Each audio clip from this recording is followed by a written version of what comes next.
Hey guys, how's it going? I am broadcasting the Yankees-A's game. It's a bit of a late game tonight since the Yankees are in Oakland.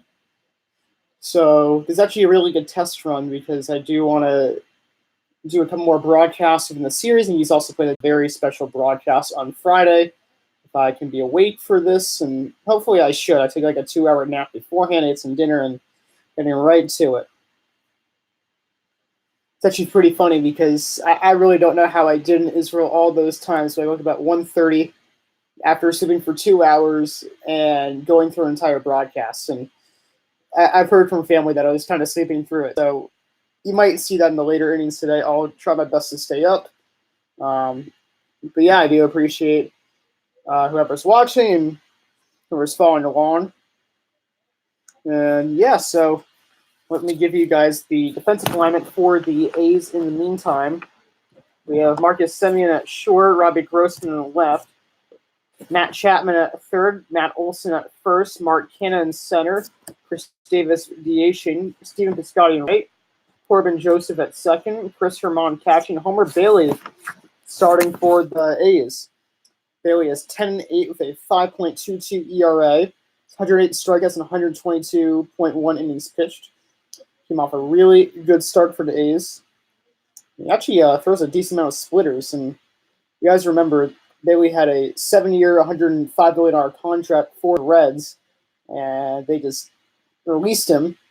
The Royals picked him up, did okay for them, and I think he's doing pretty decent for the A's now. He's definitely aged a bit. It's funny because he's been around in the league for so long. He's once part of that really fearsome Reds rotation back in like from 2010 to 2013, where they had Cueto and Homer Bailey and Mike Leake, and there may have been one other guy too. I'm sure there was one other guy. But regardless, here's our Lord and Savior DJ LeMahieu starting us off. He's batting .339, good for best in the majors. That's 21 homers, a career high, and we're only in August. Has 86 RBIs and a .386 on base percent. So, gotta love it. Yankees would not be where they're at without him. Is that fastball? Dunson for strike one. Good start for Bailey. Mayhew, who can play pretty much anywhere in the infield but shortstop and catcher. He's playing first base tonight. I see he takes a change up for strike two. You don't really see him taking back-to-back pitches right over the plate, so a little confusing, but I guess he didn't like it. And here comes 0-2. And change up in the dirt. Mayhew laid off at 1 and 2. You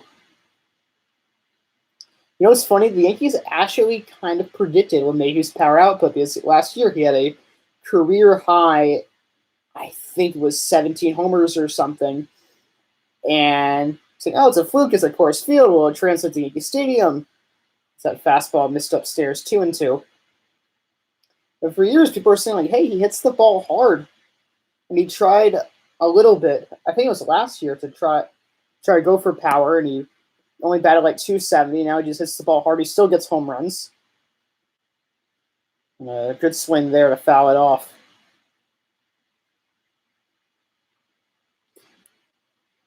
Oh, that's right. Bailey is part of the Reds-Dodgers trade. That makes a lot more sense. We never got to play a single game for them. The Dodgers just released him outright after that. Forgot about that. That's hilarious. Here comes the 2-2 once again. A nice take by LeMahieu as that changeup missed low. Full count.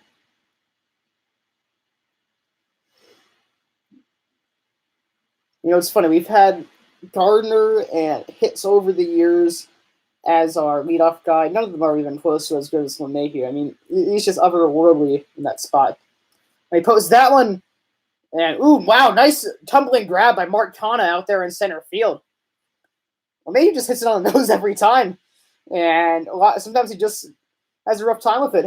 Hits those low line drives, and Canha made a really good play there. If that got by him, it would easily be a triple. And it wasn't the most spectacular of plays, but as to kind of lunge out, and then he kind of did a little cartwheel.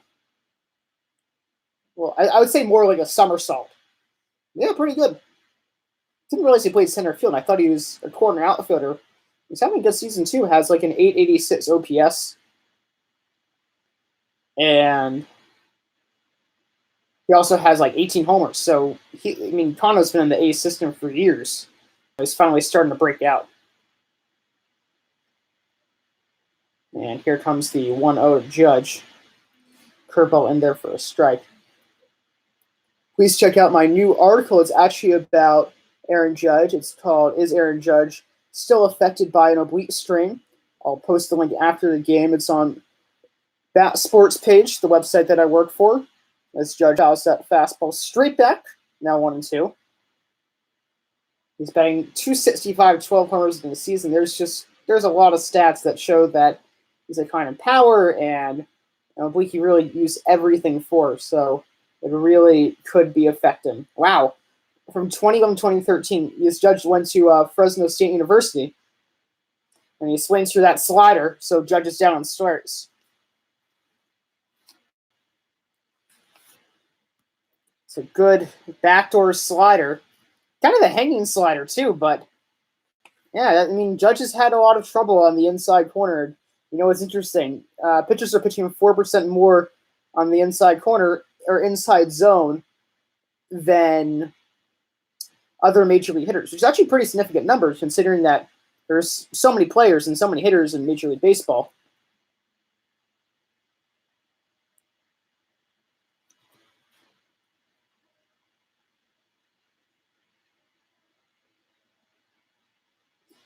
Yeah, now that catches the inside corner. A little bit off the box in the strike zone, but hey, home plate umpire Roberto Ortiz really liked it. By the way, this is Gary Sanchez up. He is DHing tonight. It's always good to have his bat back in the lineup. 27 homers this season. He's missed a fair share of time. At least a month and a half, maybe even 2 months this season. So it'll be interesting to see if he gets past his career high of 33. As that changeup missed low 1-1. Wow. 19 of the Yankees' next 25 games are on the road. And A's and Dodgers are no easy teams. You have to travel all the way out west, and they're really good. And that changeup missed low once again, 2-1. You know what I looked at about the Yankees? I looked at stolen base percentage among Yankee catchers. That means Sanchez, Romine, Higashioka, the 3 catchers they've utilized this season. That one's ripped. Deep center field. Yalla baseball, folks. A solo homer from Gary Sanchez. So right when we were talking about his power, and if he gets a 33 homers, he just laced that one. It was on a line, too, and it was gone. It just kept carrying. I wasn't sure if it was going to go all the way, but hey, it actually cleared the fence some pretty good distance on it. Pretty good mustard on it. And it didn't just like I said, it didn't just clear the fence. It it went over the center field fence, and then hit the back wall. So that's like a 430-foot homer. Yeah, hanging splitter. I don't think it's a changeup. I think the 88-mile-per-hour pitch is actually a splitter. That's right. They did say something about that on the intro before Bailey was pitching. So wow, Yankees have 1-0. Gotta love it. And that curveball in there for a strike 2, 0-2 to Urshela. It's interesting because Urshela currently has, I think, around 392 plate appearances or something. He has 357 plate appearances. And the qualifying number for the batting title is 392. Now, that's important. That's really important because if he can get to the required number of plate appearances by the end of the season, which is about 502, and hey, that's single base. Wow, that was perfectly placed. It was a swinging bunt right back to Bailey. And, for a righty pitcher, they fall off the mound towards the first base side, so you have to go all the way towards the third base side. It was no chance. Yeah, Urshela just, put bat on ball there and got lucky and just scooted on by Bailey. So Yankees Keep this rally going. I love it.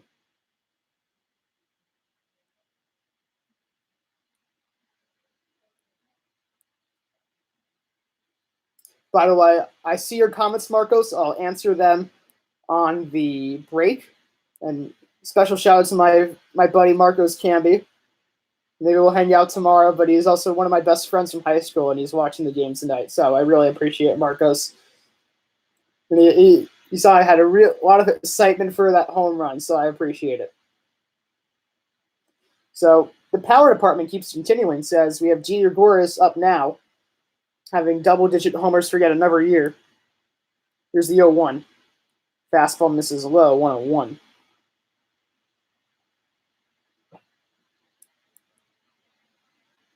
It'll be really interesting to see if Yankees retain Gregorius in the offseason. These were going to offer him extension, but then he had Tommy John surgery, and it just didn't make any sense to offer him such a deal because they had no idea what he was going to be like on the way back. And, he's not been bad. Like, he's still an above-average shortstop, probably slightly now offensively. But his OPS is down, his walk rate is down. He swings at more pitches. And we have Torres who can slide over to short. We have LeMay who can go to second, although LeMay was pretty good in that multi-positional role. And that ball will dunk in front of Robbie Grossman. And Rochelle will go to second despite Grossman kind of bobbling a bit. So Yankees are cooking with oil right here. We have back-to-back-to-back hits. Yeah, 23 pitches so far with just 2 outs recorded. And the major league average is around 16 2/3. So doing good. That means Bailey might not even last 5 innings, which would be perfect. And it'd be great to overwork that bullpen already in Game 1 because that A's bullpen is one of the best in the majors. Here's Gleyber Torres, who's gotten 282, 29 homers, 73 RBIs, and a 347 on base percentage. You know what's funny? I never thought he'd be a 30-homer player. Maybe he still isn't. Like, there's always that off chance that he won't be. Watch him hit a home run right now to prove that, or disprove that, excuse me. But, he hit 22 homers last year, and he is 30 in his second career year in the big leagues, and he's a middle infielder. I mean, that's unheard of. He's part of like an elite group of like Carlos Correa, Alex Rodriguez, Cal Ripken Jr., and then Gleyber Torres. All players to have 220-homer seasons before their age 22 season. It's insane. For shortstops, excuse me, or middle infielders. And, he's just amazing. The biggest thrust in the lineup. And yes, say what you will, he does have 13 homers against the Orioles. Yes, he does crush against them. Yes, he's not as good after when he's not playing against the Orioles. It's still impressive nonetheless. To 30 homers as a 22, 23-year-old middle infielder, it's very impressive. By the way, I hit that number in a nail of Gary Sanchez's home run distance. I called 430 feet. I went 427. It was at a whopping 111.1 miles per hour off the bat. That was popped up. That won't get the job done. Long run. Who's going to catch it? And is the second baseman Corbin Joseph. So Yankees strand 2 runners, but do get a run thanks to Sanchez's solo shot. And as we head to the bottom of the first inning, Yankees up 1-0.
All right, we are back. I'll give you guys the Yankees position. We have LeMahieu at first, Judge and right, Sanchez DHing, Urshela at third, Gregorius at short, Torres at second, Maben in the left, Romine catching, Talkman in center, and Herman on the mound, looking for a 17th win.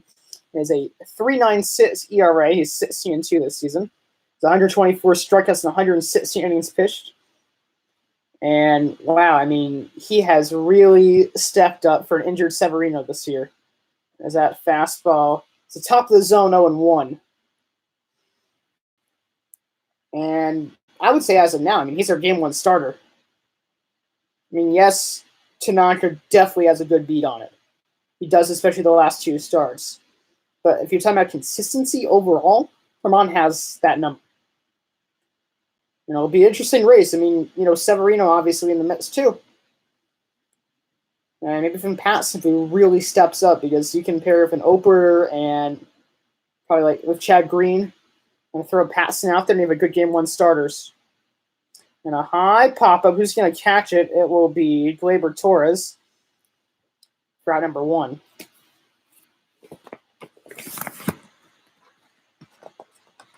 And Herman has really had 2 bad starts this season, and I mean, Tanaka's had his fair share of them. Say what you will, but Tanaka still has a 4.5 ERA, and Herman is a sub-4 ERA. And, probably just for postseason experience, Tanaka will get the start, as he does really well under pressure, and Herman's still new with that. He hasn't pitched in a postseason before. I mean, this is his first year as a full-time starter. Pitch out of the bullpen a good amount, and he might still do that. As that curveball misses low, 2-0. So Robbie Grossman is up, and if you guys remember him, he was on the Twins for a little bit, and the Astros. Yeah, I think originally on the Astros. Yeah, he was one of those really good fielders, but then I think they got Jake Marisnick. And I forget team. I don't know if he always came from the Astros. I feel like he came from a different team, but I think once they got Marisnick, they had their backup outfitter was just really good. Really good defensively, I mean. And Grossman, I mean, he can throw the ball 100 miles per hour from the outfield, which is absurd. And he's never really hit, but now he's found a decent home with the A's. He can hit a little bit. Having about a 718 OPS, I mean, that's not bad. It's not amazing, but it's not bad. And he walks there as Herman missed with that curveball outside.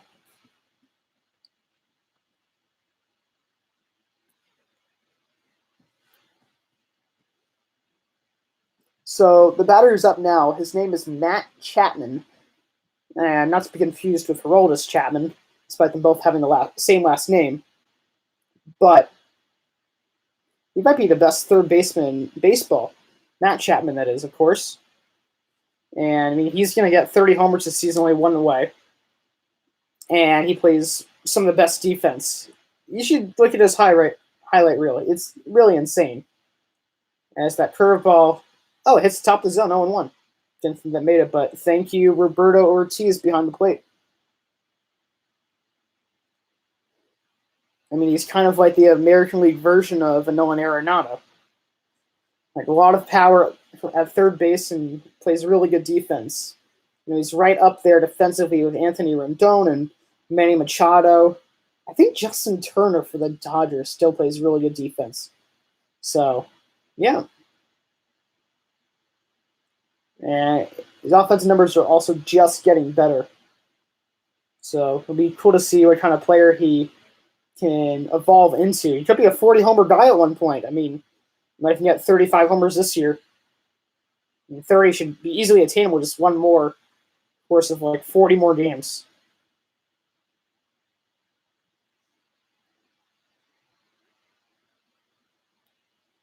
He's currently behind in a 1-2 count. Mays would love to get that run back. When you look at it this way, Yankees can chase Bailey at 4 or 5. You face the back in their bullpen, which is what you always want to do. You always want to get the start out early, face the bad part of the bullpen, and you're good for the kind of the rest of the series, honestly, because their bullpen gets a little bit tired. And then you put pressure on them to go out tomorrow and also pitch well. Back-to-back nights. Bring out their A guys. They need to. Was fouled right back to the screen. Chapman was a bit jammed on that one, but still had a pretty good piece on it. Pretty good rip. So defensive runs saved leaders in the American League this season. 19 Roberto Perez, 16 Kevin Kiermaier, 15 Matt Chapman, 12 Mookie Betts, and 11 from Aaron Judge, and a minimum of 500 innings played in the field. So not surprised by Kiermaier or Judge or Betts, or Chapman for that matter. I'm surprised by Roberto Perez. I mean, that's insane. By the way, Chapman did swing and miss on that one, so Herman picks up his first strikeout of the game. Hopefully many more to come. But yeah, Perez has developed into a really good player. We saw him a little bit when I broadcasted the Yankees-Indians game, and he has 20 homers. He has one of the best catchers in the game. I mean, this is a guy who's, like I said, he was unknown until he hit 3 homers in the 2016 World Series. And even then, he was kind of an afterthought, and then this year he's really broken out. He always had power, I guess, and he was always a decent catcher. Just putting 2 and 2 together. And that ball is gone! Yellow by baseball! Wow! I get out of here in a hurry. No doubt about that one. As Matt Olson hits his 26th homer of the year. You know, it's funny because you can't get really annoyed by 1 or 2 run homers anymore because everyone does it. I mean, the guy who's going to win the Cy Young Award in the American League, Justin Verlander, he does it too. It's insane. So it's just a part of the game. It's nothing safe. And yeah, Herman still had more homers now. It's true. But hopefully this is only a blemish. Hopefully he gets by it. Still a lot of game left. And, I was definitely a bit more cocky a couple minutes ago when Yankees had that 1-0 lead. But now they're behind 2-1.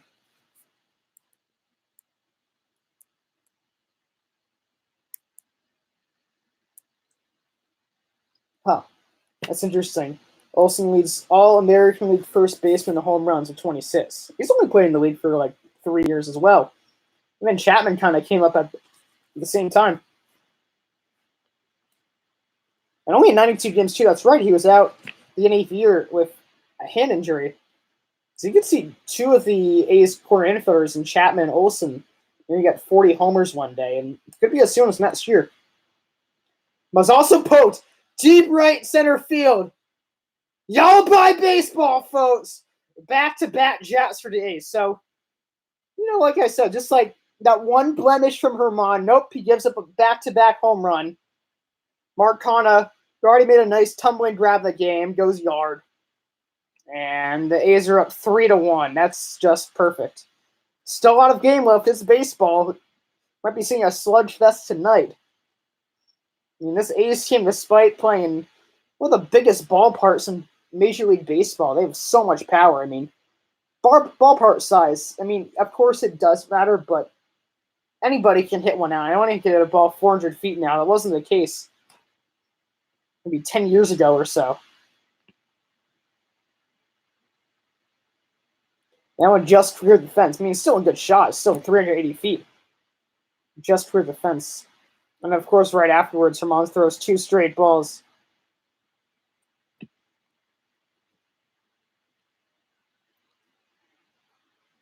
Just filling in last 2 homers.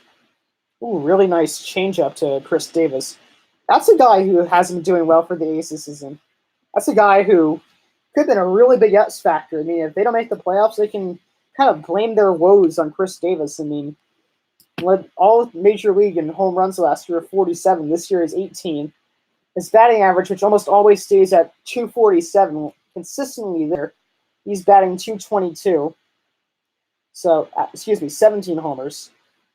And, to begin with, he doesn't have a high on-base percentage. Usually hovering around like the 315 mark. This year, under 300, which is awful. So, yeah, I mean, his lackluster season could be the reason why the A's missed the playoffs. Right now, a couple games behind the Rays for the second wild card spot. They're still a very good team, and we're seeing right here they have great hitting. And their bullpen's amazing. And Davis swings through that curveball, so the A's are finally retired, but not before they score 3 runs from 2 home runs from Matt Olson and Mark Canha. The A's have a 3-1 lead as we head to the top of the second inning.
And we are back. A strike right down the pipe to Cameron Maben, who has really been a nice addition for the Yankees. I mean,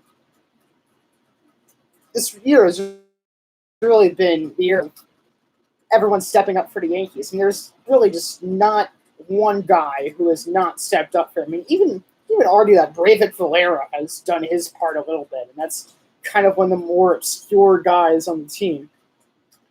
Here comes the 1-1 count to Maben. Fastball missed upstairs, 2-1. Yeah, he's batting .309, 8 homers, 26 RBIs, and a .391 on base percentage.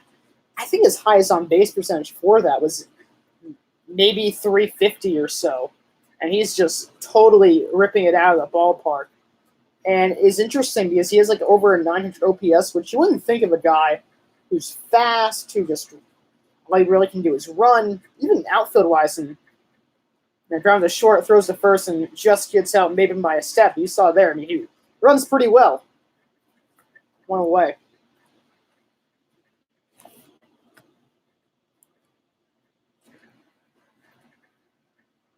Yeah, I mean, maybe its best asset is running and maybe getting on base a little bit. And now he's hitting a lot of doubles, a lot more extra base hits. I think 8 homers might be near career high for him. A good cut by Romine as he fouls on off 0-1. Here's another guy who's been pretty good for us the last couple of years, especially Austin Romine, batting .272, 6 homers, 20 RBIs, and a .295 on base percentage. I mean, there's not really too many backup catchers that are that good. Maybe the Twins, and that's it.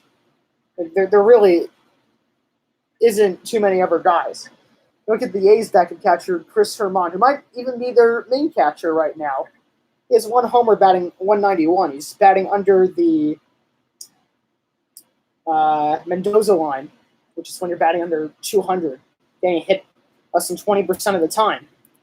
So, I mean, this guy's batting .272. Does what he needs to, throws out a decent amount of guys. Drives runners in, moves the guy over, has a little bit of pop. I mean, Yankees catching position combined has around 35 homers or so, and it's very, very impressive. As that ball's fouled off. So Roman, giving Bailey a workout. I'm not sure if he's going to win this one, but hey, just keep driving that pitch count up. Bailey already at 35 pitches. We had a couple of base runners on the board at least. Keep driving up, like I said. Let's get to the underbelly of that bullpen. Get Bailey out early. And that's a strategy for everyone. It's that fastball misses inside 2-2. Romine's a free agent next year, I believe. He's been in the Yankee system for so long. I think he got DFA'd twice. I think he's been in their system since 2011 or so, something around then. And, Higashioka is not bad either. I mean, we can let Romine walk, but I wonder how much we get in the open market. Maybe a $3 or $15 million deal. That'd be probably generous. I mean, like I said, he can't start. There's no way he can do that, but he'll be one of the best defensive backup catchers in baseball. Billy has not done as well for the Aces as I thought. It's a 6.4 ERA and a 2.69 batting average against, giving it 4 homers in just 6 starts. Romine having actually a really good at bat. A lot of pitches. I think this is around 8 pitches for him now. It's a bat, which you don't really see Romine do too much. He'll either strike out or put the ball in play. It's a decent contact hitter. So this is pretty cool. And here's a 2-2. Ron, post that one the other way. He's also like a really strong guy. I mean, you gotta love him. He's all business, handles the pitching staff really well.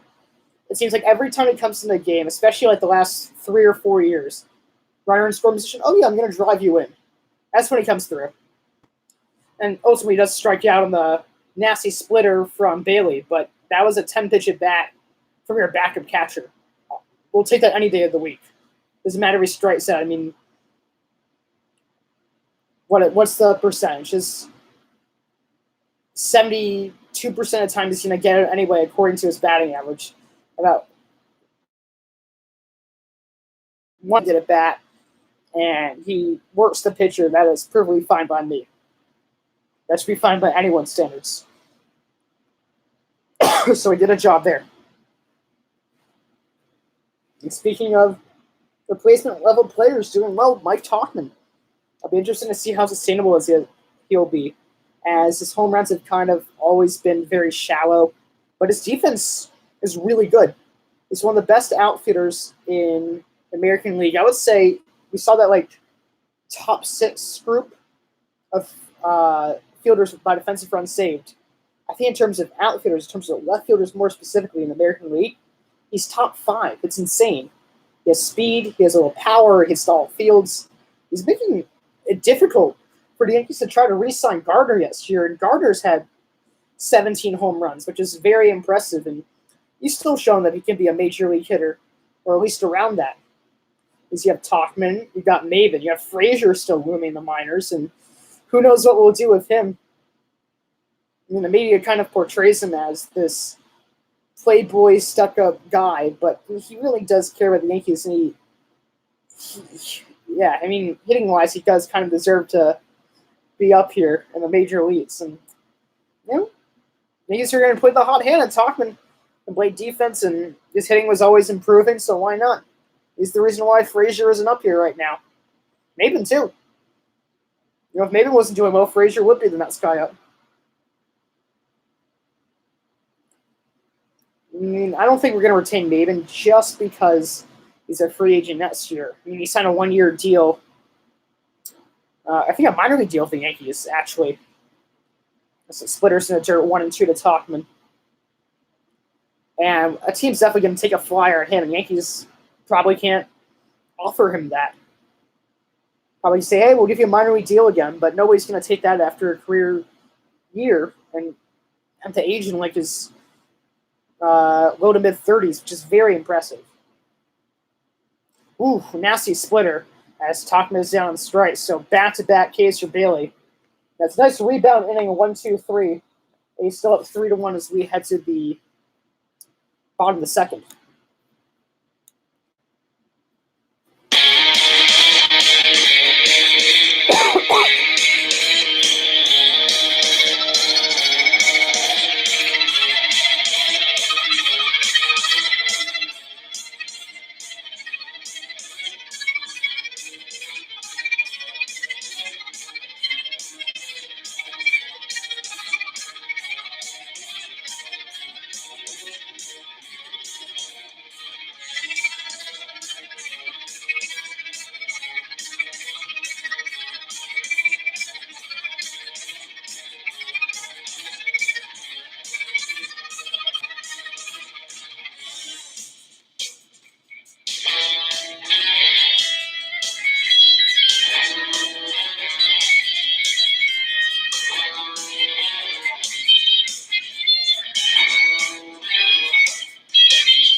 So perfect timing as that song just ended.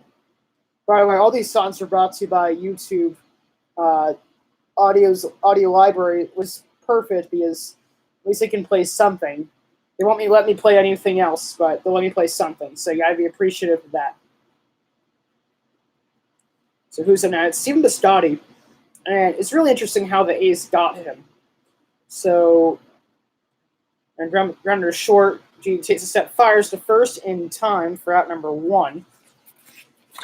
So with Biscotti, he was originally with the Cardinals, and he was actually doing really well for them. But they had kind of a surplus outfielders. Cardinals always have great prospects. I think at the time they had Tommy Pham before they traded him to the Rays. They also, I think they had an upcoming Harrison Bader and Dexter Fowler and they had Ozuna. I don't know if they had Ozuna yet, but they had a good amount of outfielders. And they traded him to the A's, but they also kind of did it because his mother was in the, I think she was in the hospital, or I think she actually passed away. And no, she was in the hospital. It was right before she passed away. They wanted Piscotty to be closer to home, which is near Oakland.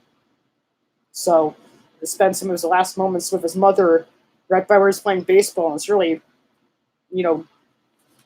A+ move by the Cardinals to let them do that. I mean, it helped them out regardless, but it is nice. It is a nice consideration of that, specifically trade him to the A's. Ball is popped up. Looks like Gregorius is going to catch him, yet he does. So 2 quick outs for Herman. Hopefully, like Bailey, this will be a easy 1-2-3 inning. This is the reason why that Tanaka has a great shot. Not only because Tanaka's doing better, but also because, Herman can do this sometimes, have that one really bad inning. And Tanaka has it too, but Tanaka's been on the Yankees longer. He's put in the postseason longer. And Herman has no postseason experience. And this is a good, this is kind of a postseason start for him. The A's are a great team. They're a postseason level team. They have a postseason level offense for sure. How do you deal with giving up 3 runs in the first inning? You might not even last the next inning if that's the case. A's are going to have a short leash with all their starters in the playoffs. You can't have that one bad inning. You can really only give it 2 runs and that's it for inning, or else the Yankees are going to pull you. I don't think Boone will be as bad as Joe Girardi, but he might. By Joe Girardi, I mean not keeping the stars in at all. And hey, nice piece of hitting by Chris Herman. Look at that. I think he's a switch hitter too. And he just poked the ball the other way. You gotta love it. Because when push comes to shove in the playoffs or when you're on the bench, everyone hits the other way. Everyone does situational hitting. That's real baseball. I love home runs. Who doesn't love home runs? But stealing bases, bunts, hitting against the shift, moving the runner over, sacrifice flies, playing good defense, being a team player. I mean, seeing a backup catcher do that, or remember I was watching a Blue Jays game and Danny Jansen with a 4-hit night, and 2 of those hits were the other day. I loved it. And Austin Romine drives run, and I love it in the playoffs. When you see stolen bases, when you see little things they do just like pull on stretch for those runs, you love it. Because, that's how baseball should be played. Yes, the home runs are always going to be a factor, especially now that the MLB won't admit it. They have altered the baseball. Look at Pedro, look at Tanaka, look at Verlander. They've all said it. Those guys use that baseball all the time. They would know if something happened to it. Fastball missed inside 3-0 as Semien is making a second plate appearance on the night. Excuse me.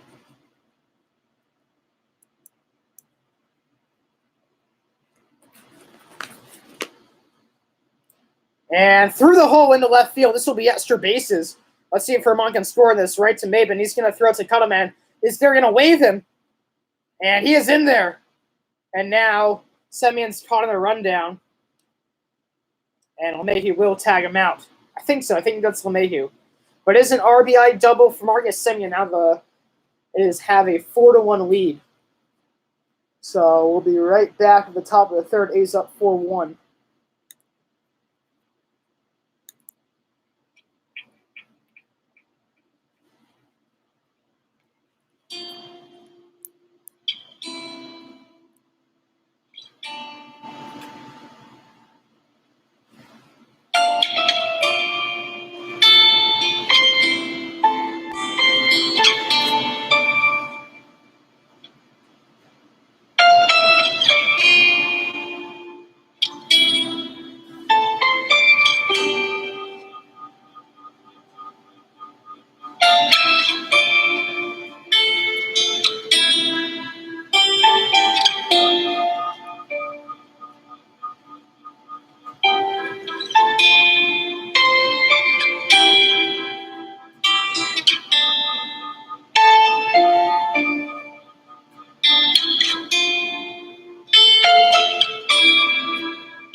All right, we are back. It is really annoying that Herman is given 4 runs in the first 2 innings and really not helping his bid to get the first start for the Yankees in the postseason. And that's especially if it's not going to upswing. So that's tough. And you do want him to get his 17th win. And right now it doesn't really look like it. But you know what? We got the top of the order up. Mayhew's had a very hard hit ball. That's great. And yeah, we gotta get some runs back. This would be a great inning to do so. And it's a excuse me swing foul zone off 0-2. And I love what Michael K said there. Back, by the way, he's back in the booth, which is amazing because he was gone for a while. I think he had to have surgery on his vocal cords. And when he came back, they're like, Michael K off the 10-day injured list. And it was hilarious. Players are on the injured list. But he was saying classes in session as Larry Rothschild was talking to Domingo Herman about last inning. And, all things considered, he's still a very young pitcher. And wow, I know he's young. 22 homers in the last 12 games. 5 out in his first 10 starts this season. So something's up. It's not just the baseball. It's not, you guys are adjusting a bit more. And that ball gets some green this time as it lands in front of Kana. So, when in doubt, maybe he would start us off, and that's great. And despite Judge not hitting us great this year, especially the power department, it's still hit a little bit. I mean, he's 265 isn't that bad now 264 from the strikeout in the first inning, but it's not bad from a big guy like him. Would you love to see more home runs and less ground balls as his ground ball rate has increased every year? Yes, 100%. But, hey, he still hits the ball hard. He's still a fearsome guy. He's still against Watson. All right. Yankees got to make something happen here if they have a chance in this game.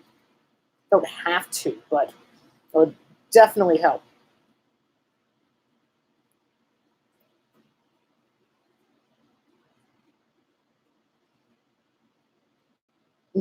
Oh, that's right.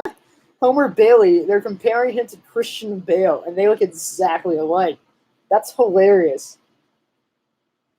I've never heard Christian Bale in a while. Oh, off the end of the bat. Who's going to catch it? It'll be Scotty coming in. So Mayhew just slides in the first safely. Yeah, Biscotti actually is a very good right fielder. Has good range, as we saw right there. And it was pretty funny because second baseman Corbin Joseph kind of gave it a look, and then all of a sudden Biscotti's like, oh, shoot, I have to run in and make this catch. No one's going to help me here. And it almost found some green, but just missed. And almost turned into a double play, too. I mean, LeMahieu literally just got back in there, which is pretty funny. So one away. And Gary Sanchez hard last time. Man, can we use a homer right here? Fastball missed upstairs, 1-out. I think he has a really good homer percentage in the first inning. Same like Sanchez and Voit. And man, Voigt's been gone for a while, too. I think he's going to come back before the season ends. He's going to be able to avoid core surgery, but those guys can really hit a lot of home runs in the first inning. It's funny because this team is so different than other Yankee offenses that we had, is we actually move runners over and would go with runners in scoring position. That's a large credit to Torres and LeMahieu and Urshela. At the same time, we get the lead early. We're not coming, we have our fair share of comebacks. Actually, we have the most comebacks in baseball, but we also score a lot early.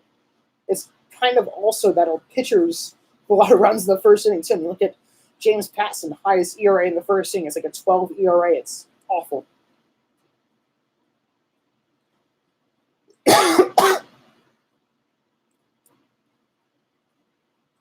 And that changeup missed upstairs. Actually, no, slider, excuse me. So it's a 3-1 count to Gary. And hey, we need base runners. Like I said, Urshela has some pop, too. Pass the torch. I mean, 3-1 pitch. Hey, kind of pitch one out and find one you like. Not a bad cut there. I mean, good job by Bailey. 95, top of the zone. Inner third of the play, and Sanchez, that's a very tempting pitch. Definitely not a 3-1 pitch to slam, but tempting. Interesting to see if they'll let LeMahieu run here. I don't think they will. He's not that much of a running team. We're down by 3, so it doesn't make too much sense. It'd be fun to see more hit and runs. I mean, I love analytics. I mean, don't get me wrong. In all my articles, I use them because they're a great way to explain what's going on. Miss stolen base, miss hit and runs, miss sacrifice bunts. I Heck, I wasn't really even around for Suicide Squeeze. That was a dead art. I've seen a handful of them, and really none by the Yankees.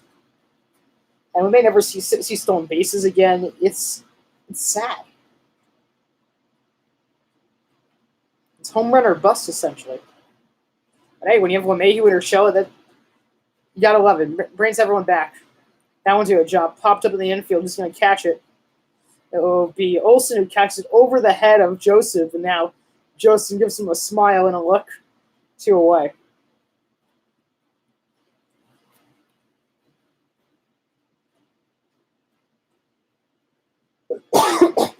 And really, in that situation, it's the second baseman's ball, but no one got hurt, so it's okay.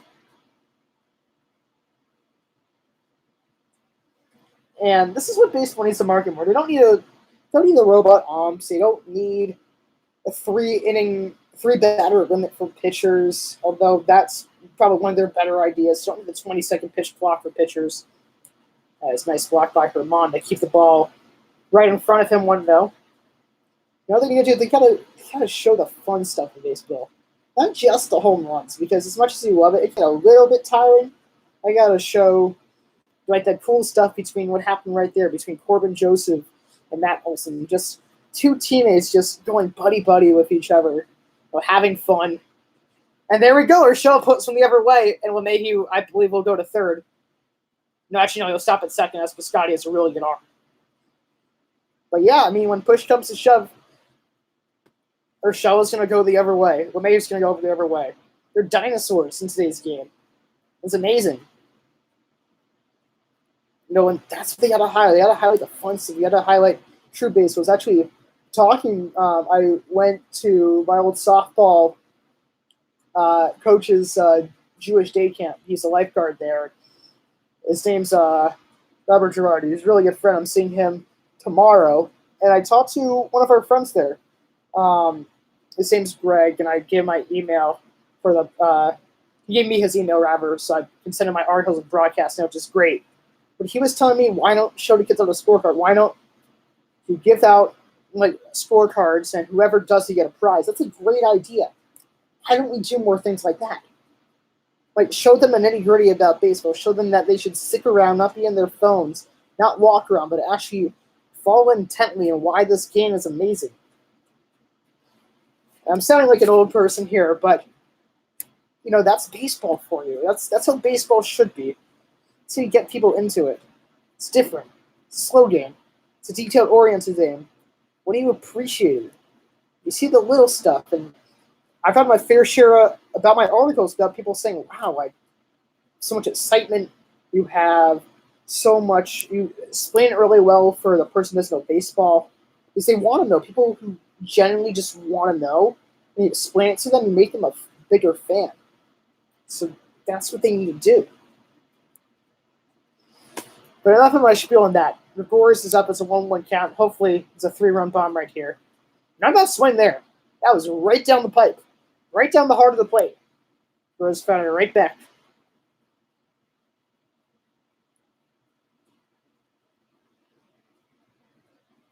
I've heard that the Mets would be a potential team interested in Gregorius because Rosario is not a good defensive shortstop. And I know that will hit Mets fans in the soft spot because Rosario is kind of their pride and future at shortstop. But man, that guy's struggles with range over there. He could be more of a center fielder than a shortstop. Gregorius then could kind of fill that role for them. It'd be nice for them. It'd be cool to still see him in New York. I mean, I wish him the best of luck afterwards. He's such a good guy. Fan base loves him. He's an artist, photographer, always shows off on his social media content. He's a great guy. Everyone has that love for him because he filled in so well for Jeter once he retired.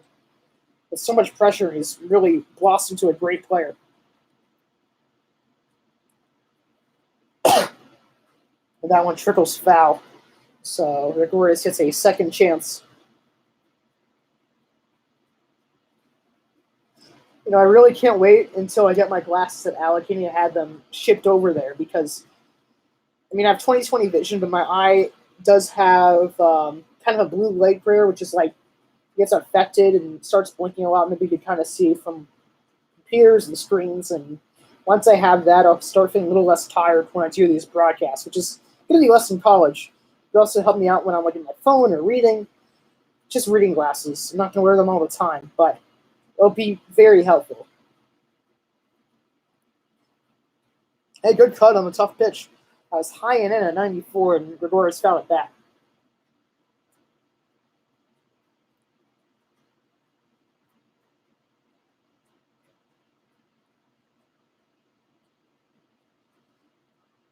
You know, it's funny. Bentley still has good stuff. Throws 95, has a great splitter, has a decent changeup. Not changeup, slider, excuse me. Why did he struggle for the past couple of years? He just puts the ball right over the plate for the most part, but still. Hey, good defensive swing there. 95 off the plate, and Gregorius just tapped it foul. I mean, even that can be described as something cool. You know, fighting off pitches, not going down. I mean, look at the Padres. They cannot work a walk. They don't have great at bats. All they do is hit homers. And you know what happens? They don't have the best offense. They are not a good team. They are probably the worst team in the NL West, or just right up there with the Rockies. Gregorius swings and misses at that splitter. Really nice splitter from Bailey as he works his way out of a jam. So he gets straight on 2 and do not score. The A's maintain their 4-1 lead as we head to the bottom of the third.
All right, we are back. We have Robbie Grossman up.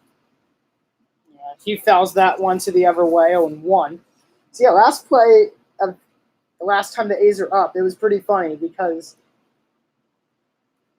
so Marcus Semien drove in Chris Herman. Oh, my bad.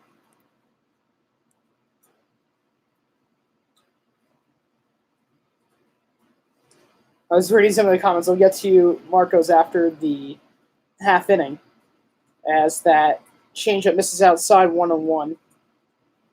But yeah, what happened last inning, which was pretty annoying, or actually no, pretty good for the Yankees, but annoying for the A's, and kind of funny as well, as that fastball misses low. Oh, I think it actually hit the zone, 1-2. And my game just paused.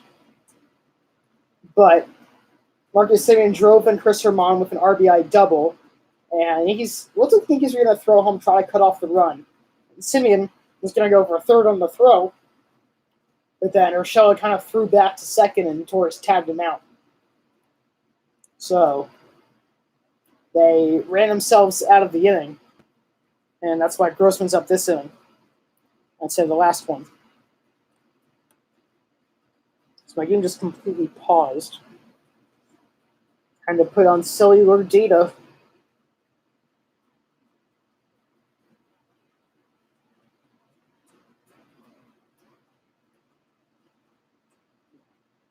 So we're experiencing technical difficulties for. Well, we'll just be probably right back to it. Yep, or right back at it. Oh, so Grossman got out. I'm assuming via the strikeout, but I'll confirm that next inning.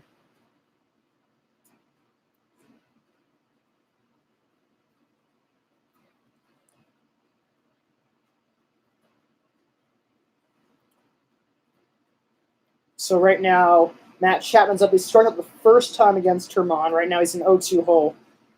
He lays off the curveball there, 2-2. And I like what Coney's saying now. Just one announcers in the booth. You know, you give up 4 runs in 2 innings. It sucks. It happens. Okay. You know, you gotta hold down the fort for next 4 or 5 innings, however much longer you're pitching. Can't let this game get away from you.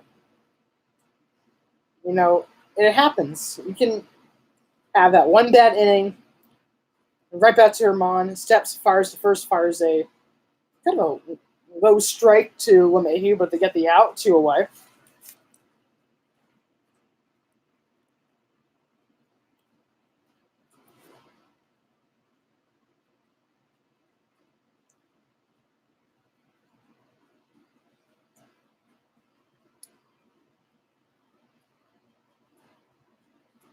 But yeah, I was talking about Herman. He just needs to hold it down. And this is, if he has a shot at pitching posting, which he really does, he's definitely going to start. There's no way around it.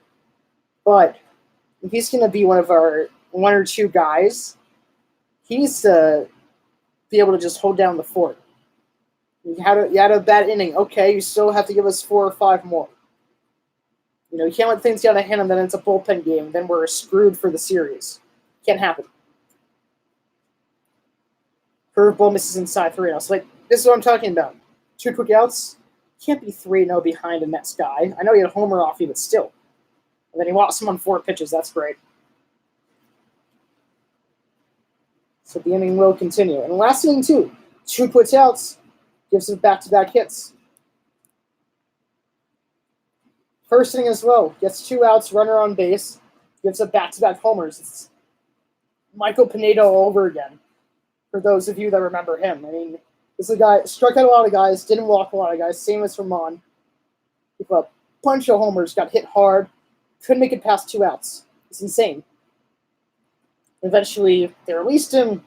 Or rather, I think they didn't re-sign him, and he went to the Twins, got injured, and had a good first month for the Twins this year, and kind of went back into orbit.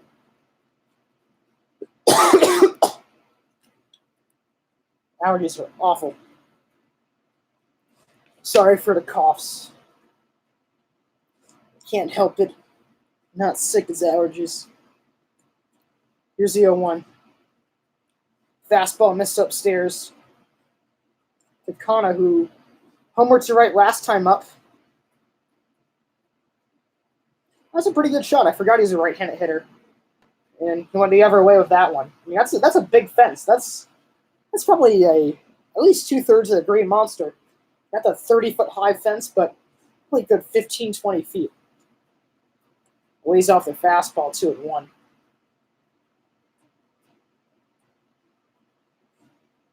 And hopefully Herman can give us 5 this inning.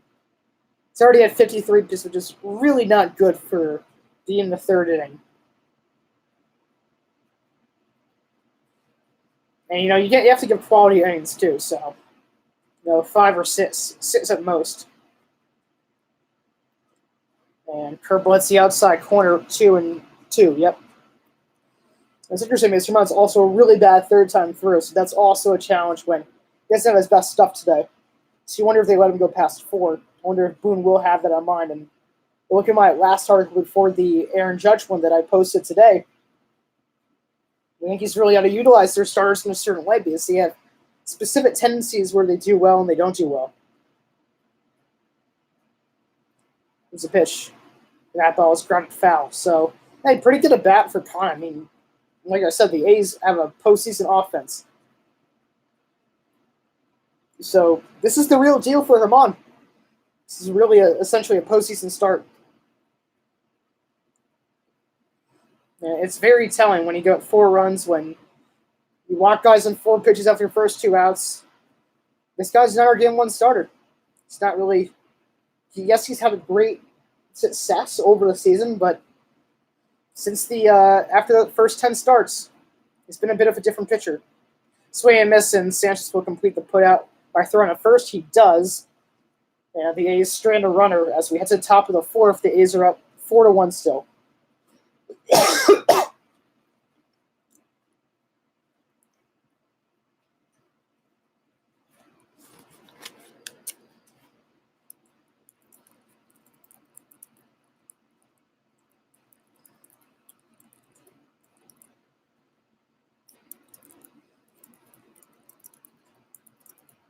Well, let me put on some music.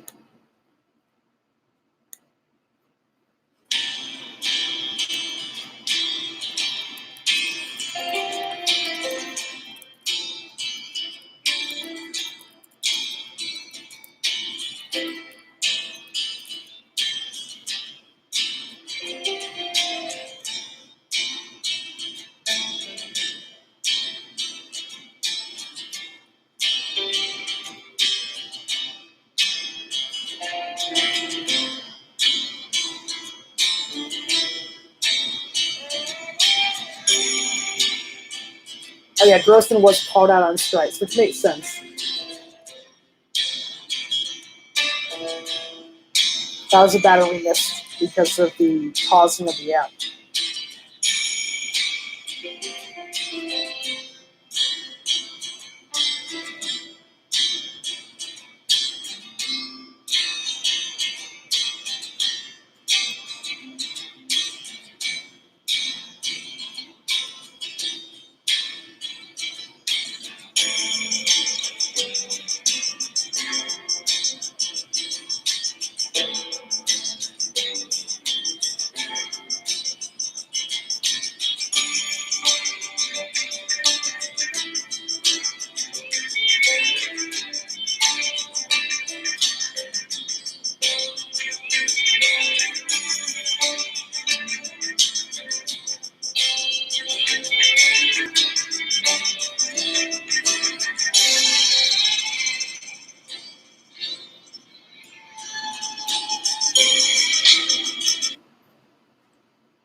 Alrighty, we are back. We have Gleyber Torres leading us off, and then as well as Maben, and then Roman following.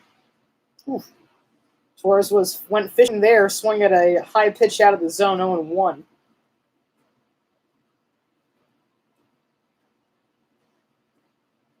Is he 0-1? That's a curveball that missed some dirt, 1-1.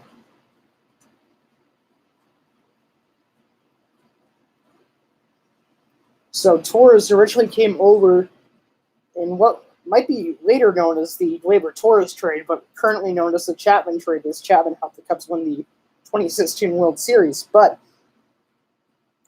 the Cubs traded for Chapman, and in return the Yankees got Torres and I think Billy McKinney and one other player. I mean, yeah, it was a pretty good deal for both sides. They also got Adam Warren. Oh, the Cubs did. Yeah, the Cubs got Adam Warren, and he's got Starlin Castro. So, hey, the Cubs won the World Series, and the Yankees got a lot of staple holders, and they really signed Chapman, and Torres has been excellent for us. He also just popped out his last at-bat, and Maben singles to left field. Yankees have a lot of hits. They have 6 hits so far.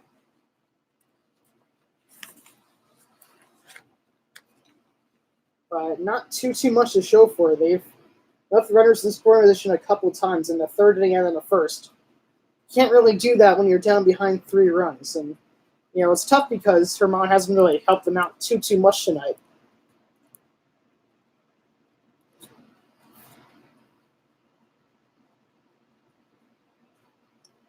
But, you can't change the fact that you're down by 3 right now. Fastball missed inside 1-0. And, it's funny because this lineup, it's still pretty good. It's still better than the majority of teams in baseball. But, this isn't our true lineup. We don't have Voit. We don't have Encarnacion. We don't have Stanton. So, maybe if they were in, there'd be a bit more. We probably have a better chance to come back from the steps. And not saying that we're ruled out just yet because there's a lot of baseball. We're a great comeback team. But look at the bottom of the order. You have Maben, Romine, and Tauchman. And Tauchman's not bad, but him hitting one out in the big ballpark with the A's, not too likely. And I think Bailey just balked. Wow, I don't see that every day. Yeah, so Maben advances a second. That's interesting. Wonder why the sound just cut out, but okay.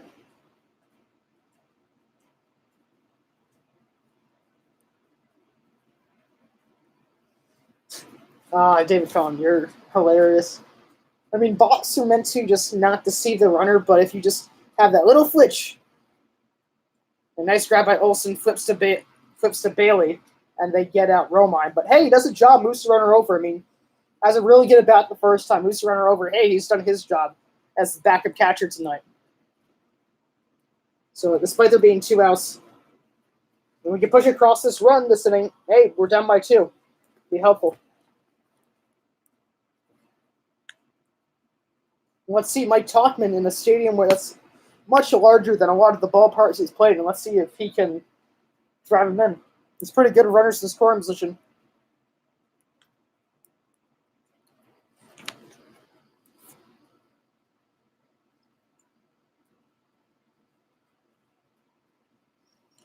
And curveball in the dirt, 1-0.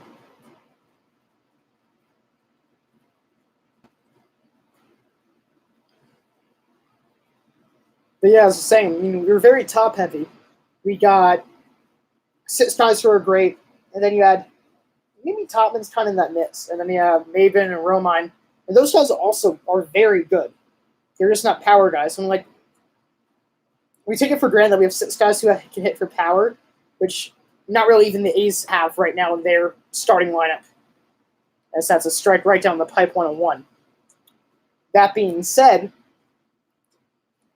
when we have Voit and Stanton and Encarnacion returning 1 through 9, everyone has power, which is insane.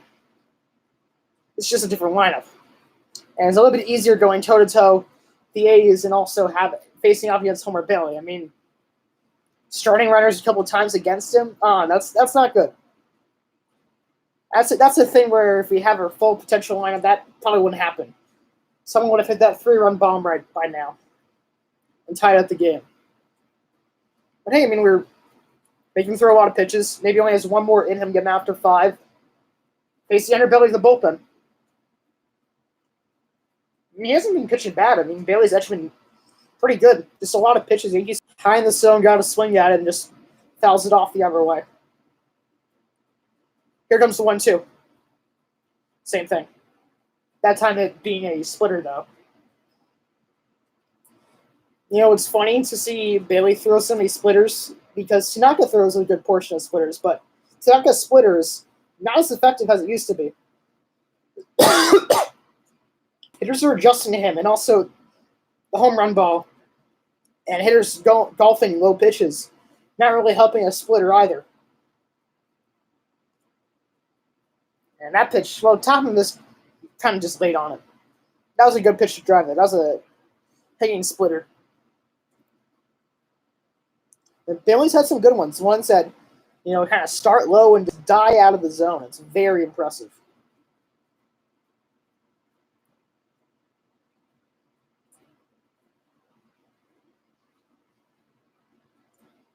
Here comes the 1-2. And he swings and misses at it. Really nice splitter. That one gets Talkman fishing, so they strand a runner at third. So Yankees do not score. It is maintain their 4-1 lead as we head to the bottom of the fourth inning.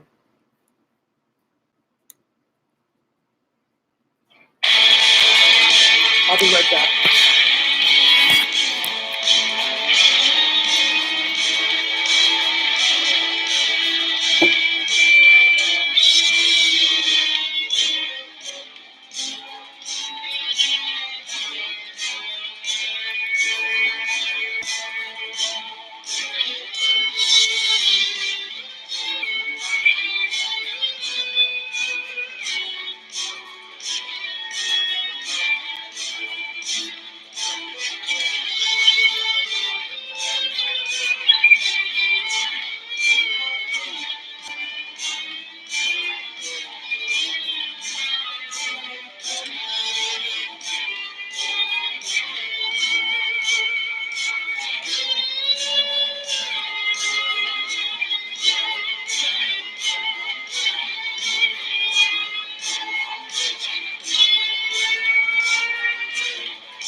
We are back. Herman just missed the curveball, 1-0, to Chris Davis with a K, the now better Chris Davis.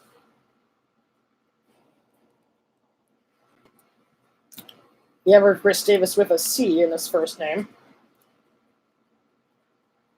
He's on the Orioles.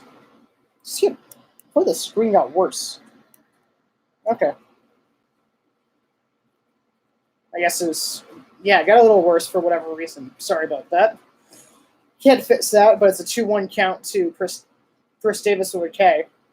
And it's interesting because the Orioles' Chris Davis was third in MVP in 2013 to Miguel Cabrera, and then Trout came in second. And now Chris Davis is batting like 180, and he's awful. And Chris Davis for the A's isn't doing well. I mean, his last 36 games, he's batting 136. It's not like him.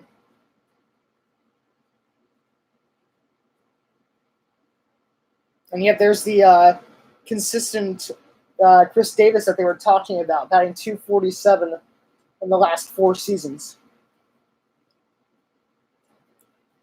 So it's pretty crazy, especially in this day and age where batting average fluctuates more than anything. And they're getting the same batting average in 4 straight years. It's pretty impressive. This year now batting 222, so he looks like he's not going to hit that mark this year. Ooh, strike 3 called. Wow. Really nice changeup from Herman, and good frame by Romine, too, 1 away.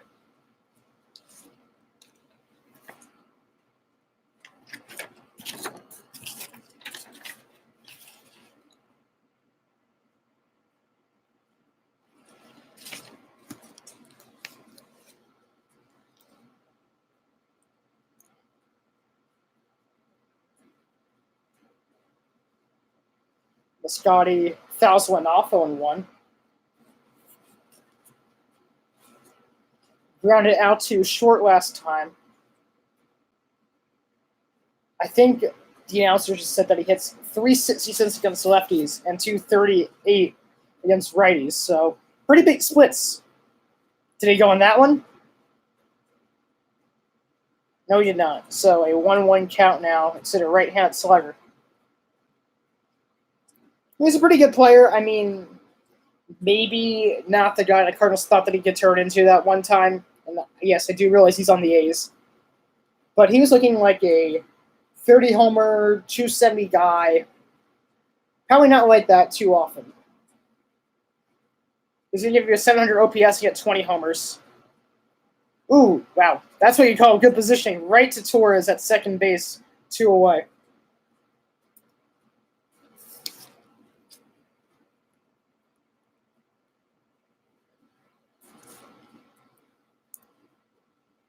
And hey, this could be a really nice inning for Herman. I mean, this, we're still in it. And he's only at 67 pitches. Gets out of here under 75. Can make him throw a fifth, maybe a sixth inning. That'd be great. It'll be interesting to see how much they let him go through third time through the order because, oh, wow. 1 pitch, 1 out. So that was grounded. Boris throws the first in time. And Herman gets his first 1-2-3 inning as we head to that fifth. And he's still up 4-1.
We are back.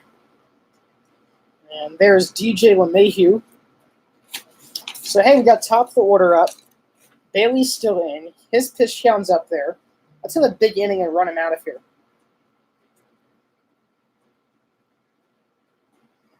Here's the 0-1. And LeMahieu fouls one off. 0-2. They're currently at 84 pitches. I mean, we get him to 95. He's not pitching out of 6. That's the goal this inning. Even if we don't score any runs, get him out of here.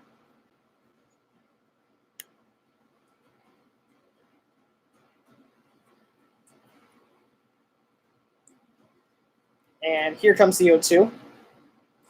And ground to first, and Olsen will take it himself, one away. Everything's hit hard with him. It's amazing. LeMahieu wasn't really see this guy has a lot of power, but everyone was surprised that he hits the ball so hard. This ball probably like an average of like 92 miles per hour, which is really good.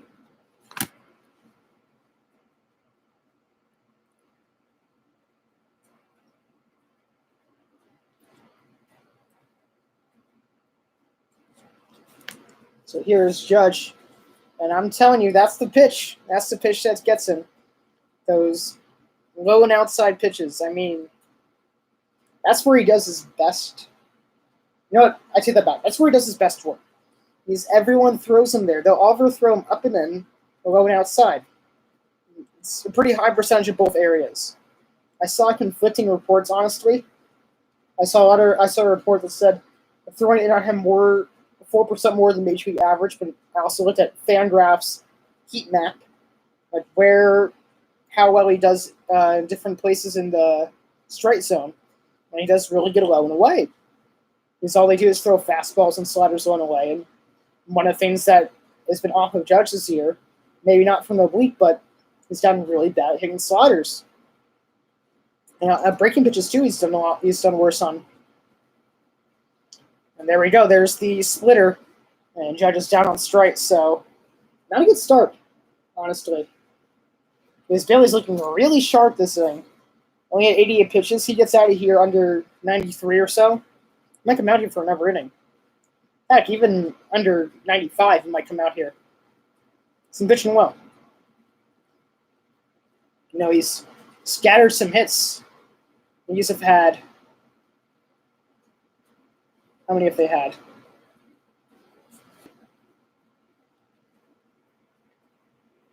They've had 6 hits today. Forgot to put the hit down. That's pretty good. I mean, that's pretty good through 4 2/3 of work, but only getting 1 run. So Bailey's limited damage. And Sanchez fouls that one off, and now quickly behind 0-2. And hey, the A's bullpen, I mean, they're geared up from the 6th inning on. So if we do want Bailey out for that 1 more inning, put the reliever in a tough situation, runner on if we knock him out of there. But obviously you want to score whatever you can. That was a very bad hanging splitter. I mean, I was in the strikes and I'd be in the seats right now. But I was near eye level for Sanchez.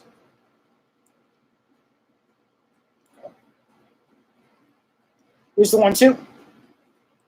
Ball's popped up. Does Herman have a beat on it? And no, he does not, as that ball's out of play. Now, you got to enjoy Oakland Coliseum while you still can.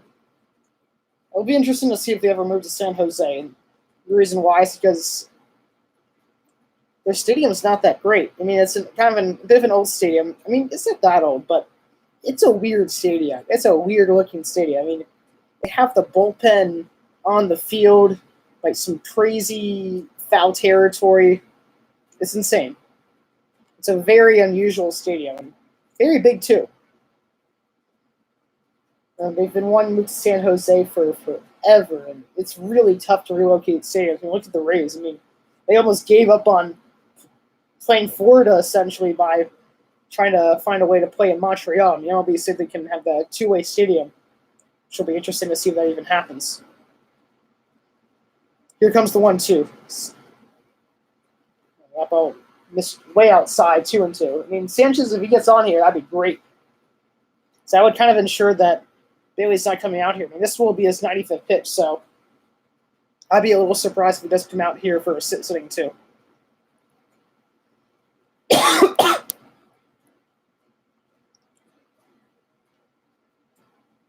And here comes the pitch. Splitter missed a really good take from Sanchez. That's a splitter that's been getting everyone tonight. Splitter just dies low, probably a 59-footer when the plate to the pitching mound is 60 feet 6 inches. So, yeah. It's a 59-footer, meaning it's like just in front of the plate. But hey, it looks like it's going to go with the knees and just keeps dying down at a very hard rate. Yeah, if he gets on base right here, that almost ensures he's not coming out.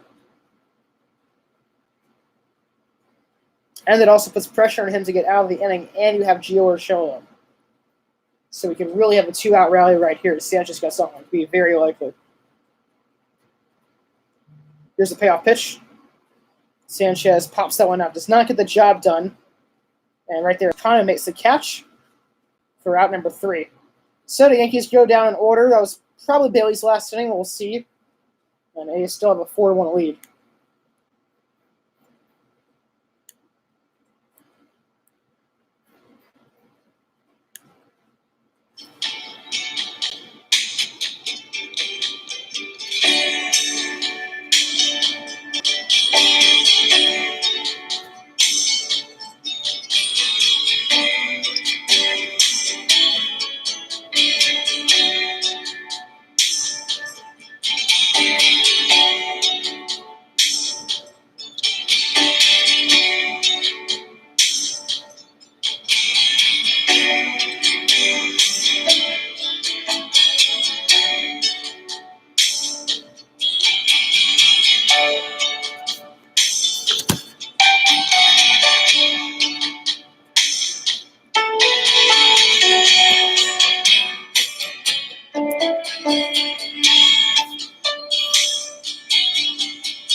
All right, we are back. We actually have some good news about a lot of our guys on the IL.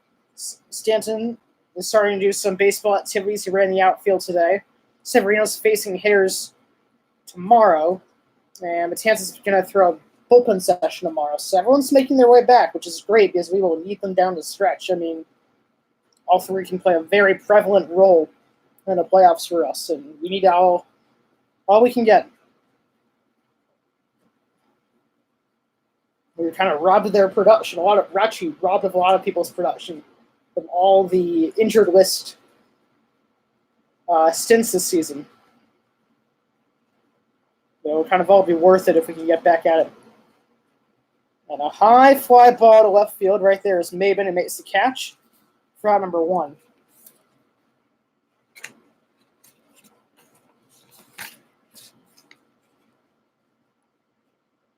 So Herman now in that very, very scary third time through where nowadays hitters just somehow find their way against pitchers. The Yankees are really bad third time through. Tanaka has the second worst batting average against.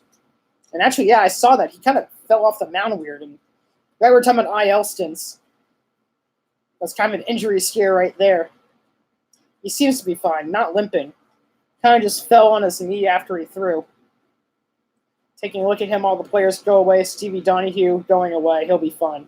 And he throw a couple pitches. He'll stay in there. Don't you worry.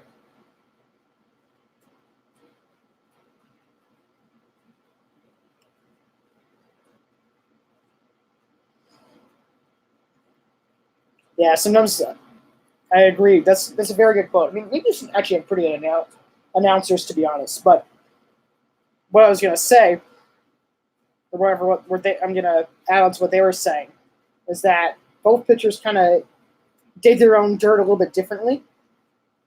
Because they always have a landing point. You know, different pitchers, different heights, different leg extension. So sometimes the hole gets deeper, sometimes the guy gets twisted, and Herman kind of fell in that hole and kind of was off balance. So fits it up, fine, throws a strike right away to Semien. That curveball just missed 1-1.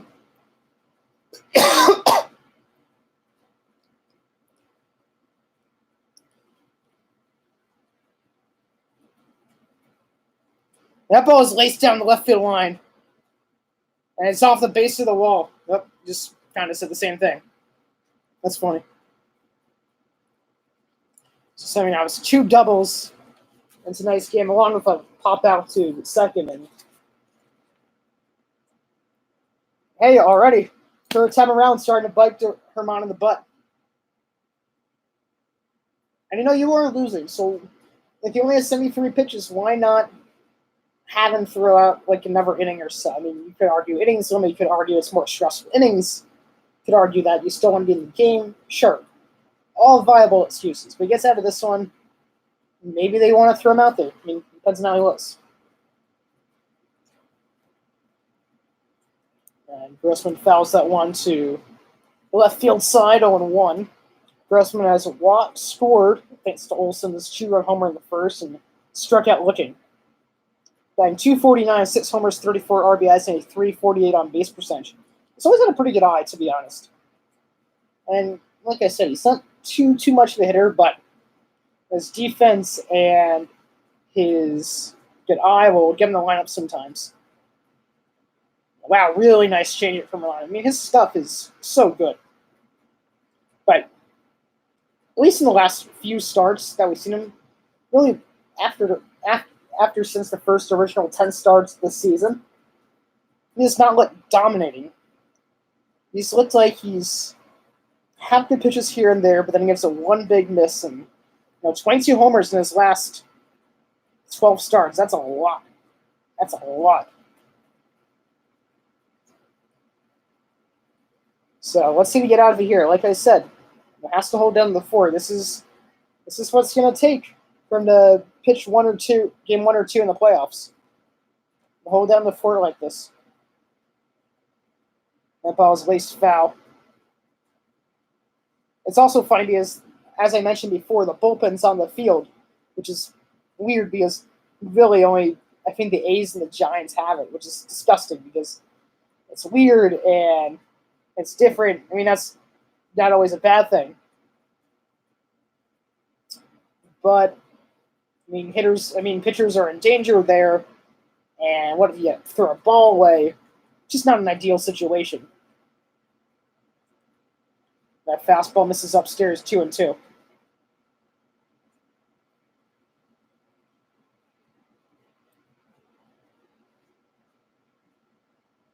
Yeah, the last pitch went right, and that was fouled off by Grossman.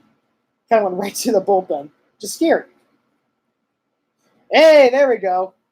Thank you, Roberto Ortiz. Yeah, Grossman's not happy about that one. He should be. He shouldn't be happy about that. That was a changeup. That was a tad low, and Ortiz pumped him out. So that's a break for the Yankees. They've really been blown up by bad umpires over their homestand. I mean, Boone got out a couple of times. Gardner got out, thrown out a couple of times. So, yeah. Grossman has like we said before, he has a great eye. So he knows that pitch is a ball. And the Yankees catch a break. And hopefully Vermont can retire Chapman for this third straight time. The first 2 times he struck him out swing and get a grounder right back to him. The last pitch is slider. Sorry, curveball. I forgot. He has a curveball. It's more than a slider. Missed outside, 1-0. I think he has a 4-pitch pitcher. I think he has a curveball and a slider. Yep, that was a curveball. Okay, so maybe a lot of the pitches he does throw is a slider. Because that curveball is a loopy. It has a lot more depth than a slider. A lot more vertical movement. Here comes a 1-1. That ball is poked right to LeMahieu, and Herman gets out of the jam. Sitting in the 80s, so let's see if he'll be able to pitch in the 6th inning. Right now, the A's still have a 4-1 lead as we head to the 6th, top of the 6th, that is.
So wow, so Bailey with 97 pitches thrown tonight. He is pitching the 6th. I mean, he's doing well. You know, the A's trusting their gut. And that's not a bad idea. I mean, if you're pitching well, and why not push him a little bit? I mean, I know the whole third time through the order thing, but if you're pitching well, I mean, you got to look at how the pitcher's doing. He's doing a lot of hard hits. All right, take him out. He's coasting through these guys. Might as well keep him in. The A's have Yasmero Petit warming up, who actually was a former Giant, and I think he threw he had some like crazy scoreless inning record as a reliever, and it was really impressive. Or it was like very close to the record.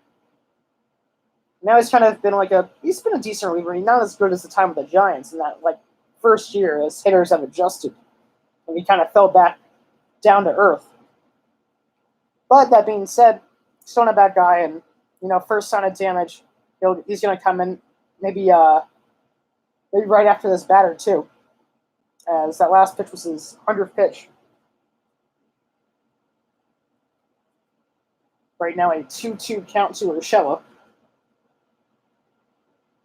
And strike 3 call in the outside corner, so Urshela's down on strikes, 1 away.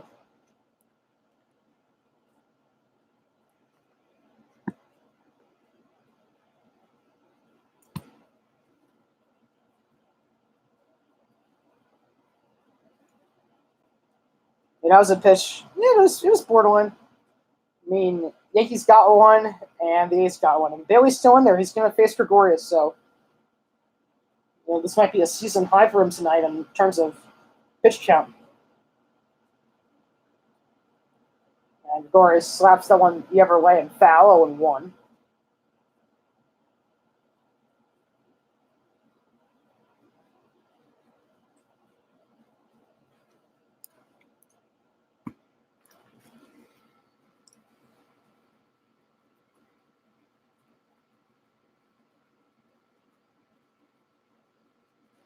And Didi swings through that one, now behind 0-2.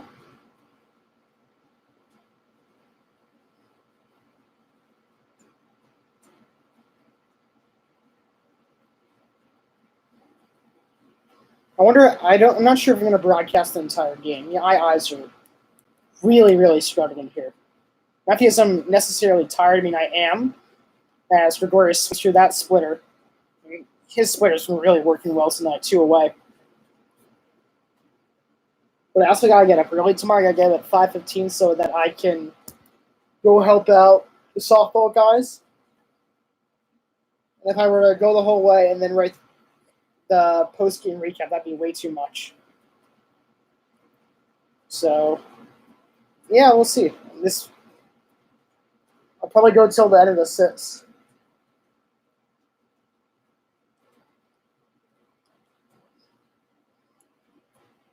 And Torres fouls one off. He kind of got jammed on that one, 0-1. He's popped out twice, both times to the second baseman. Barely trying to throw sit strong here. Really a nice performance by him. As Torres rolls over that curveball 0-2. Let's see how many strikeouts he has. He has 3, 4, 5, 6, 7, 8. 8 Ks for Homer Bailey. I mean, this might be his best start as an A, as an athletic player. So very impressive. Really, really doing well for the A's tonight. This is 0-2. And Torres yanks that one into left field. That'll go down as a single. Grossman's going to fire in a second to hold him at first. Hey, maybe we get a little rally here. That'd be great.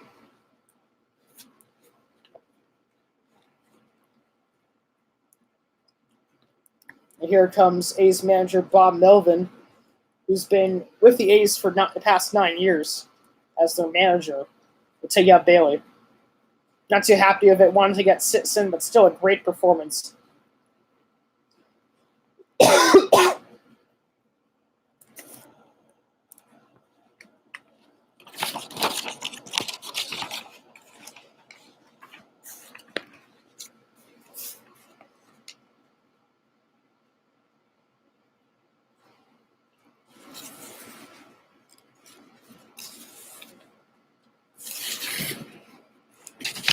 So I put on some music.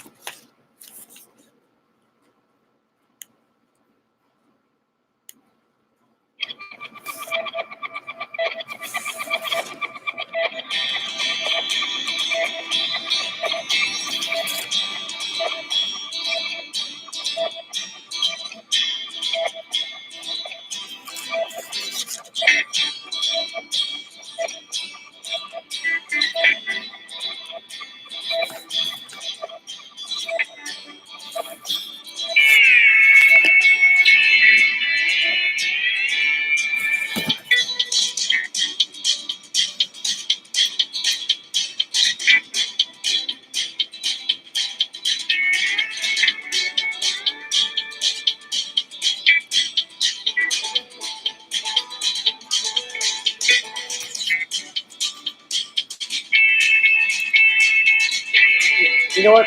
I think if Vermont's pitching, I'll stay for the end of the sixth. If not, I'm just gonna go to bed and I'll write a post to you. So I forgot the music was playing. If you guys didn't catch that, I'm gonna stop this after this half inning. If Vermont's not pitching, if he is, I'll just wait till the end because there's no way he's not gonna go more than six. Probably just until Vermont stops pitching, honestly. Like I said, gotta wake up early, gotta wake up in like the next 5 hours. And my eyes are really, really bugging me out. Like I said, I have like that whole Blu-ray deficiency. And here's Petit, number 36. 2.56 ERA, 50 Ks, and 63 and a third innings. And not going to overpower you, but gets the job done.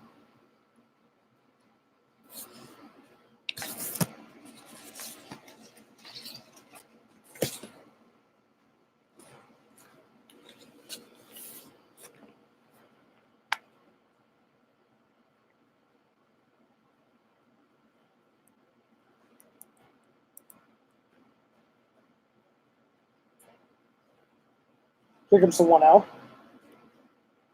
And fastball missed outside, 2-0.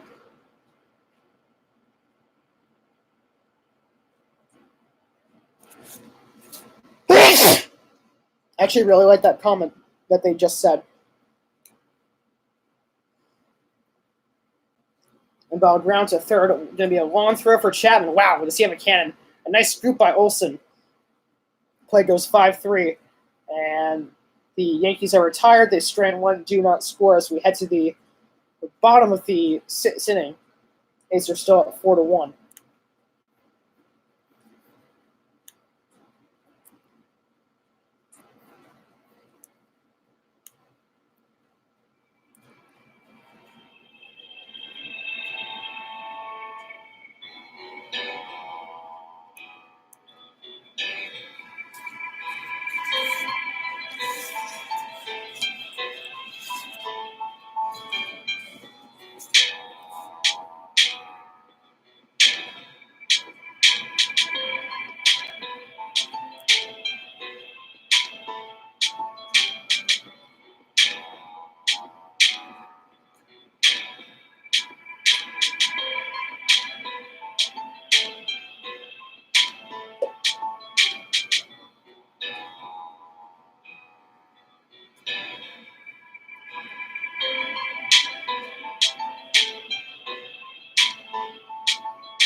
So it's really funny. They're showing a throwback to a former Yankee pitcher, and that's Phil Hughes. And he actually almost had a no-hitter here.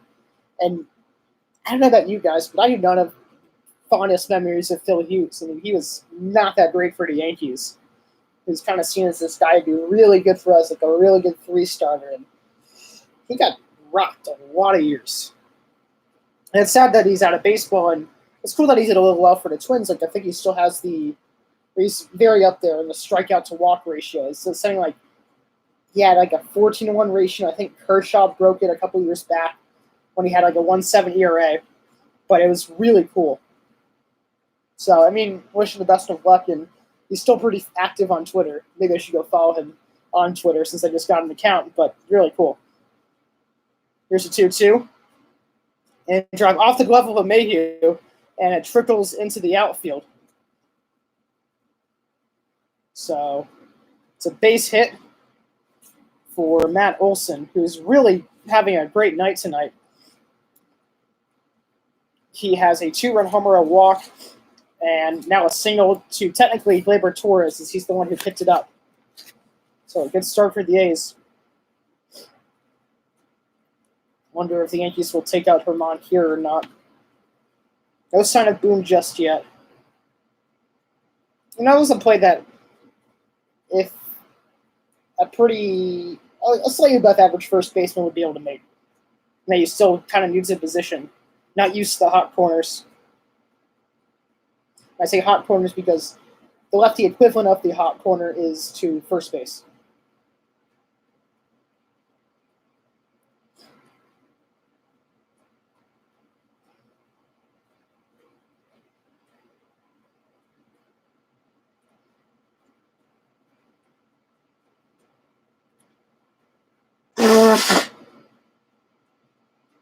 Yeah, here's the 0-1. It's a fastball at the inside corner, 0-2. Kana's played well tonight. He has a diving catch in center field. He has a solo homer, and he's also struck out swing. So for the most part, pretty good. I mean, hey, if Herman can pitch this whole inning, he's shoved through sitting and give his teams a chance. That's great. I really hope he can do that. Wise is definitely waiting the wings, and it's hilarious because Lazio's seen this guy who's the Yankees' star of the future, and now he might be a 2-inning guy. Might be kind of a long reliever, and I hope Lazio can do well because he might be your best long relief option in the playoffs. Or maybe even better than CeCe and Happ, who there's almost no way that, well, I don't think CeCe's going to start. And a high fly ball. And off the wall to Cameron Maben. That's going to be a double, extra bases for Kana. And the runners are held at second and third.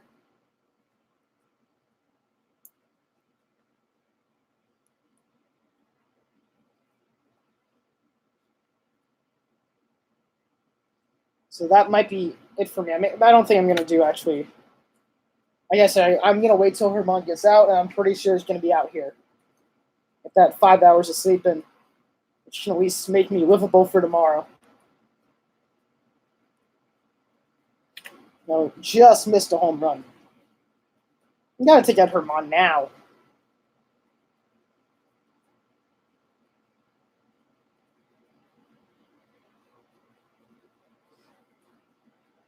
We'll see. Maybe I'll stay for the whole inning. I should. All right. After the 6th, that'll be it. So right now, a 1-0 count to Chris Davis with a K. He struck out 2 times tonight. And yeah, that's why Oakland Coliseum is kind of a weird stadium. Because one of the pitches got by the catcher, and one of the ball boys had to run out and go get it, which is pretty hilarious. Here comes the 1-0. And Davis swings through that one, now a 1-1 count. So yeah, Herman, 191 batting average against first time, 238 second time, 274 third time. And the Yankees are especially bad at that. So, he's getting kind of hit hard last year. Maybe not the best idea from Boone. He must be figuring, hey, he's already down. He's already losing. This might not be a game they're winning.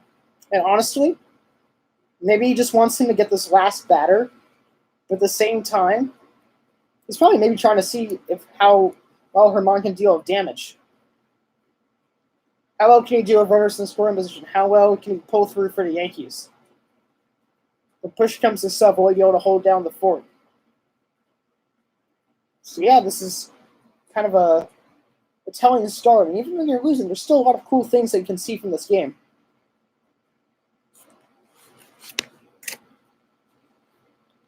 Here's the 1-2. Oof, wow. That was an ugly swing from Davis, as he already has a hat trick through the first 3 times through. And that's a fastball high and in, and that's the one that you kind of think like, oh, I'm going to swing at it, and then you kind of give that little half swing and wasn't able to catch up to it.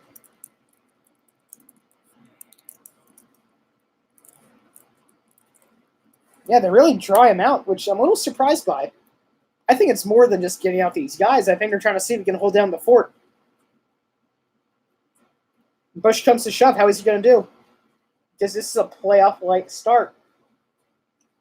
You know, they don't want to take him out in the second inning or so when he has second and third on. Start giving him 1 or 2 runs, which can happen. It's more than likely to happen. So this is a telling start, which is really cool. And I'm really surprised with this. I'm telling you, Girardi would not do this. Girardi probably wouldn't even let him pitch in the 6th, but letting him just try it out.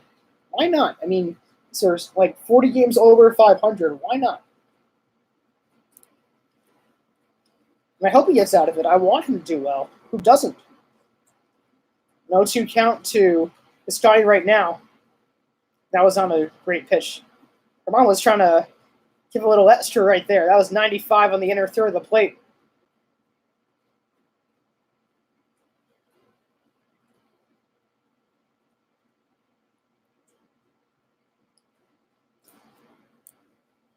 Scotty tonight has grounded out to short in the second and also is lined out to second as well. He lined out the second and the 4th inning. That was probably a little bit of a confusing sentence. And he gives up at least a run. And now Bateman bobbles it, and that's going to score a second run. Wow. So that's perfect. Jeez. That might be it for me, folks. We'll just write that in.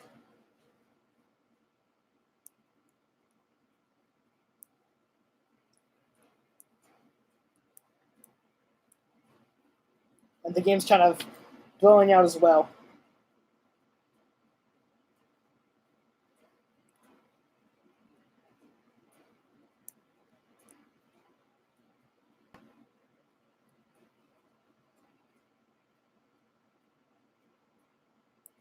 Yeah, Yankees are going to the bullpen now, so I thank you guys for tuning in. We actually had a really good crowd tonight, and I really appreciate it. I'm really sorry, but I got to wake up early tomorrow. My eyes are really, really tired. Again, I'm getting my glasses, so I do appreciate it. And I'll leave a comment explaining why I'm running early again. And I hope you guys have a good night.